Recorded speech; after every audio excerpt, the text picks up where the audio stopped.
stronger. And people are starting to pay attention. There are still liberals that don't believe this movement's real. They believe, oh, they're just worried about the process stuff. I was just talking to somebody about Steve Kagan up in the 8th Congressional District. He says everybody's mad about the process and the way it was done. I said, he's got it all wrong.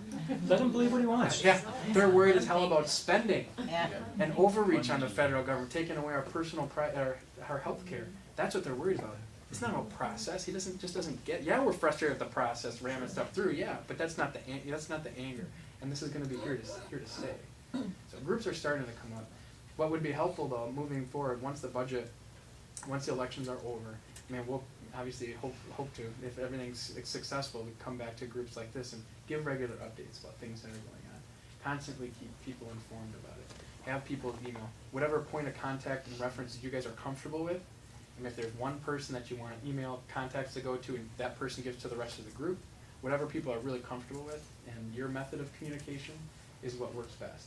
Let's, again, I guess I'm saying, when do you need the physical appearance of folks in a place where it helps you say that you've got this group behind you, you've got people that are in your, not the silent majority. Yeah, it'll be February. It'll be right around February when the budget And kicks so off. I guess that communicating out is great, letting us know what's going on. When do you need our help physically to be right there? Yeah, so it'll be in front of the doorway. Yeah, it will be right around February. Well, let me just say this. The governor will introduce the budget in right around probably mid-February, I'm guessing. That's the best case. That's what happened this last cycle.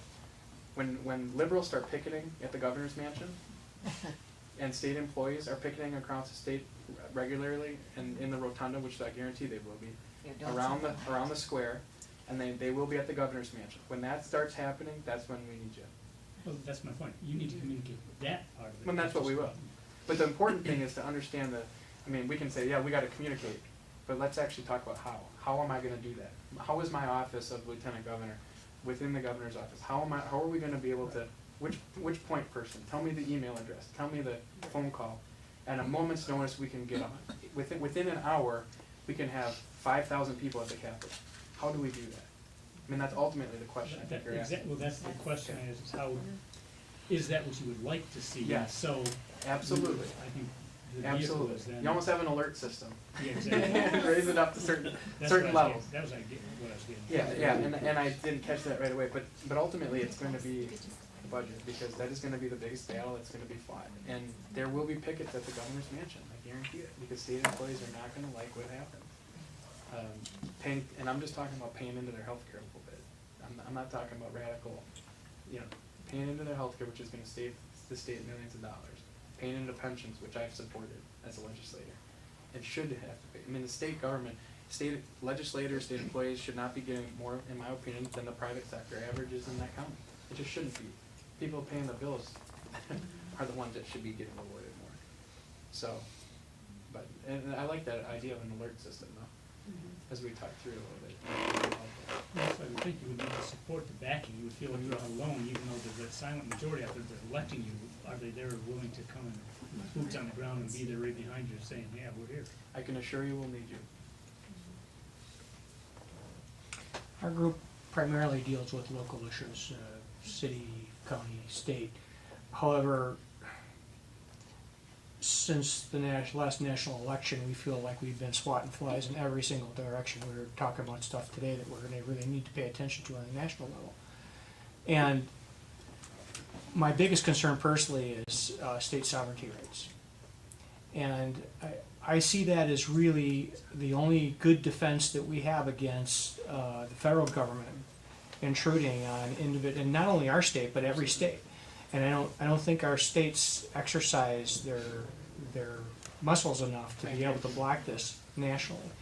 And there's a lot of frustration from us because we pay taxes to the state and we expect the state to protect us, and it's not happening.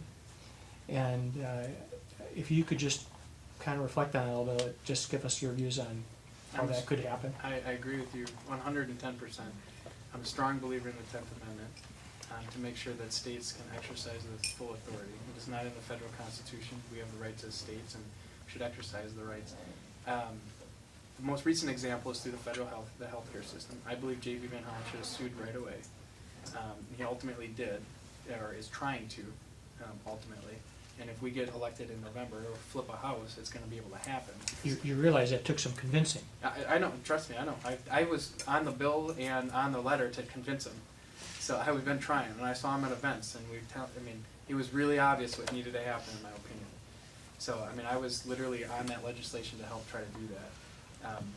But it's things like that that have to happen right now in order to exercise our right as a state. And several other states are examples, and I've been studying it more and more about ways that within the office of lieutenant governor we can make that almost a states' rights office and kind of be a research think tank for avenues like that, so the governor can exercise his authority. And that's the other thing about lieutenant governor, you can't care about getting credit. And I'll just say that you can't have, in my opinion, you can't have an ego. You should be doing research, and you got to be able to give the credit to the governor, because ultimately I think I've seen it happen, and that's really what Thompson and McCallum and with Doyle and Lawton, they never got along. So you can't care about getting credit, but you can do research on 10th Amendment, watch what other states are doing, figure out legally how you can exercise those rights when the federal government continues to overreach on things.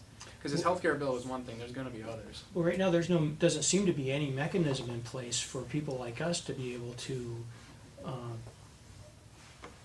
deploy the state and get them to move. Right now, Van Hollen can't do a thing. So what kind of mechanism could be put in place so the people can November 2nd, it's called elections. I mean, that is. But that goes back and forth. I mean, I know, but that is the current mechanism by which we can change things. Because if the governor is in office, a Republican governor, or if we have a Republican Assembly or a Republican Senate, then JB's will be able to do what he needs to do. Okay.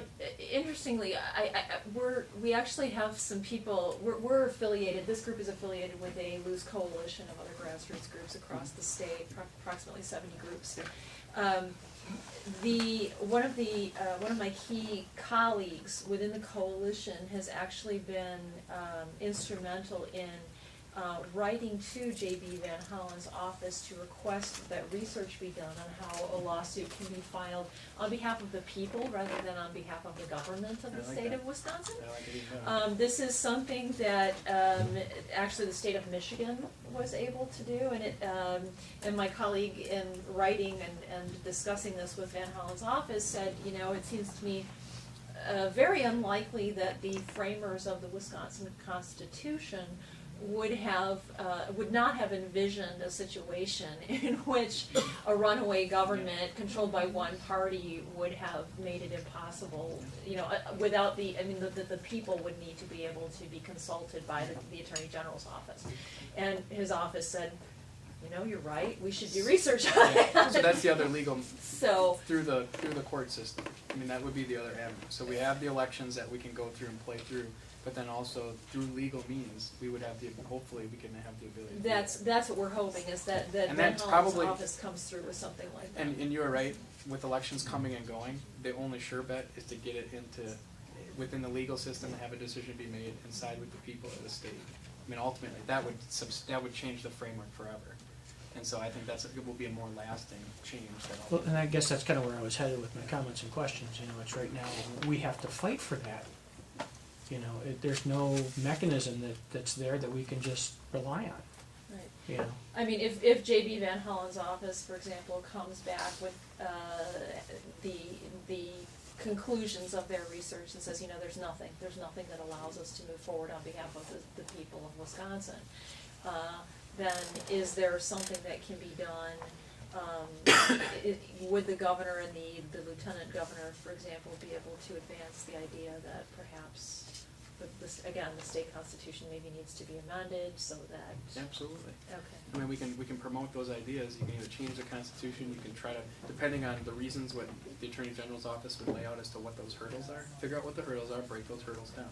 There are states' constitutions has to be changed, put it out to the people to vote to do that. Now, obviously, to change the Constitution, you gotta pass it in 2 consecutive legislative sessions, and you obviously know that very well. We're clear, yeah. So, I mean, it still takes the vote of the legislature to make that happen. Yeah. But then you gotta figure out what authority the governor has, and through his executive order authority, which probably isn't too powerful, but, I mean, you gotta research every single possible avenue you can. And that's why partnering with groups like this is so substantial. I mean, and I look at it as a partnership across the board. I mean, it's kind of an extension of with the will of the people and what we can do. I mean, and I genuinely look at it that way. So I appreciate the work that you guys are doing. I really do. That's a really good question.